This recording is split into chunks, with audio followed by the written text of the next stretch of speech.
கிருஷ்ணகிரி மாவட்டம் காவேரிப்பட்டினம் அருகே வரலாற்று சிறப்புமிக்க தமிழகத்தின் முதல் பள்ளிப்படை நடுகள் கண்டெடுக்கப்பட்டுள்ளது. இதுகுறித்து நமது செய்தியாளர் ரமேஷ் வழங்கிய கூடுதல் தகவல்களை காணலாம். கிருஷ்ணகிரி மாவட்டம் காவேரிப்பட்டினம் அடுத்த குறும்பட்டி சாமுண்டியம்மன் வனம் அருகே உள்ள தனியார் தென்னந்தோப்பு மற்றும் காவேரிப்பட்டினம் தேர்பேட்டை விநாயகர் கோவிலின் கருவறை ஆகிய 2 இடங்களில் உள்ள பலகை கற்களில் ஒரே அமைப்பில் நடுகள் இருப்பதை பாறை ஓவிய ஆர்வலர் சதானந்தன் கிருஷ்ணகுமார் கண்டறிந்து அளித்த தகவலின் பேரில் கிருஷ்ணகிரி வரலாற்று ஆய்வு மற்றும் ஆவணப்படுத்தும் குழு, கிருஷ்ணகிரி அருங்காட்சியகம் மற்றும் தமிழ்நாடு தொன்மையியல் ஆய்வு நிறுவனம் ஆகியோர் இணைந்து ஆய்வு மேற்கொண்டதில் பள்ளிப்படை கோவில்கள் கண்டறியப்பட்டுள்ளது.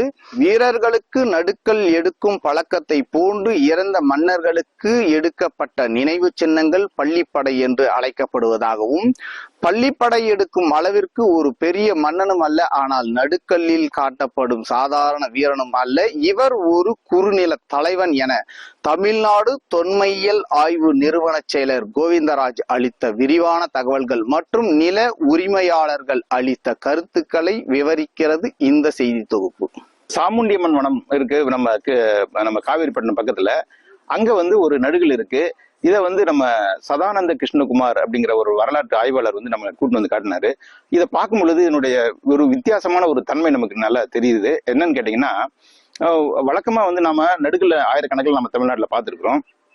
அதே மாதிரி மன்னர்களுக்காக எடுத்த பள்ளிப்படை கோயிலையும் நம்ம பார்த்திருக்கிறோம். ஆனா இந்த கல்லானது என்னன்னா, ரெண்டுத்தையும் மிக்ஸ் பண்ணி இருக்கிறாங்க. இது பள்ளிப்படையாவும் எடுத்துக்கலாம், அதே நேரத்துல ஒரு நடுகல்லாவும் எடுத்துக்கலாம். இது ஏன் எடுத்திருக்காங்கன்னு சொல்லி பார்க்கும்போது, இது சாதாரண இறந்து போன தலைவன் ஒரு பெரிய மன்னனும் இல்லை, ஒரு சாதாரண வீரனும் இல்லை. இந்த கல்லானது ஏன் குறுநில தலைவனுக்கானது அப்படின்னு சொல்லி சொல்றோம்னா, இந்த லிங்கத்துக்கு பக்கத்திலே பாத்தீங்கன்னா சின்ன அளவுல ஒரு குடையை காட்டியிருக்காங்க, அதே மாதிரி ஒரு கண்ணாடியும் காட்டியிருக்காங்க. இந்த ரெண்டுமே ஒரு சாதாரண வீரனுக்கானது அல்ல, இது ஒரு குறுநில தலைவனுக்கானது. ஆகவே அதே மாதிரி அந்த விமானத்தை கோயிலுடைய விமானம் காட்டியிருக்காங்க இல்லையா, அது 2 பக்கமும் சூரிய சந்திரரை காட்டியிருக்காங்க. இந்த ரெண்டும் என்னன்னா, இந்த இறந்து போன அந்த வீரனுடைய புகழானது சூரியன் சந்திரன் இருக்கும் வரை இருக்க வேண்டும் என்பதற்காக. ஆகவே இந்த நம்ம இப்ப கண்டுபிடித்திருக்கக்கூடிய இந்த கல்லானது ஒரு பள்ளிப்படை நடுகள் அப்படிங்கிற ஒரு புது வகையை சார்ந்த ஒரு நடுகள். முதன்முறையாக தமிழ்நாட்டிலேயே முதன்முறையாக இங்குதான் கண்டுபிடித்திருக்கிறோம். எங்க மிட்டாலி சாம்படியான் வனத்து அருகே எங்களை நிலம் வாங்கினுங்கிறங்க. ஒரு 15 வருஷத்துக்கு முன்னே வாங்கினுங்க. அதுல ஒரு கல்வெட்டு சிவன் நந்தி இந்த மாதிரி சிற்பங்களோட ஒரு கல் இருந்துச்சு. அதை நாங்க எதுவும் யூஸ் பண்ணல, கும்பிடவும் இல்லை. சரி, இப்போ ஒரு ஆராய்ச்சியில் எங்கிட்ட கேட்டாங்க, இந்த மாதிரி இது ஒரு அற்புதமான கல், இதை நீங்க வெளிப்படுங்க அப்படின்னு பாலாஜி சார் அவரை எங்க வீட்டை எங்களை தொடர்பு கொண்டா. அப்படி சரி, அவர் நாங்களும் இப்போ பார்த்தோங்க.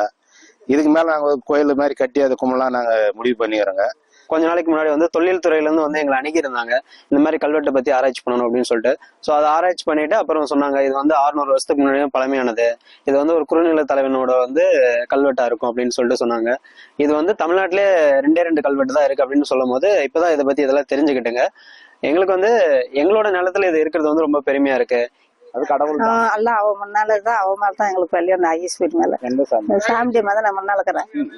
அவ மேல அவ நம்பிக்கை வச்சு நாங்க எல்லாமே இங்க செய்யறோங்க. எந்த பையன் இல்ல, எல்லாம் இன்னியே பாத்துக்கிறோம். ஆமா, நம்மால சாமிடீஸ்வரி.